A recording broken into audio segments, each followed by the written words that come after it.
അതിൽ ഭക്തി ഉണ്ടാവും, വേറെ ചുറ്റുപാടുള്ള കാര്യങ്ങളും ഉണ്ടാവും. അപ്പോൾ നമുക്ക് അത്രയും ഏകാഗ്രമായി മനസ്സ് വയ്ക്കാൻ പറ്റിക്കൊള്ളണമെന്നില്ല. അപ്പോൾ ഒരു നാച്ചുറൽ രീതിയിൽ അത് പറഞ്ഞതാവാം. നീ പ്രാർത്ഥിച്ചുകൊണ്ടിരിക്കുന്ന സമയത്ത് നിൻ്റെ മനസ്സിൽ ഭക്തിയായിരുന്നോ അതോ വേറെ ഏതെങ്കിലും മുമ്പ് നമ്മളൊരുമിച്ച് കഴിഞ്ഞു പോയ കാര്യങ്ങളെക്കുറിച്ചുള്ള മധുരമായ ഓർമ്മകളാണോ എന്ന് ചോദിച്ചതായിരിക്കും. അല്ലെങ്കിൽ കാമുകി വാസ്തവത്തിൽ ഭക്തിയോടുകൂടി അവിടെ തൊഴുത് മടങ്ങിയത് തന്നെ ആയിരിക്കാം.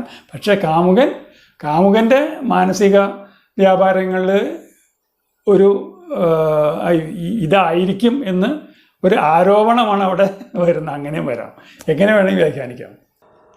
മുറ്റത്തു മുട്ടുന്ന മുടിയഴിച്ചിട്ടു നീ ചുറ്റും പ്രദക്ഷിണം വയ്ക്കുമ്പോൾ ചുണ്ടിലിരുന്നത് മന്ത്രങ്ങളോ സുന്ദര ശൃംഗാര ശ്ലോകങ്ങളോ.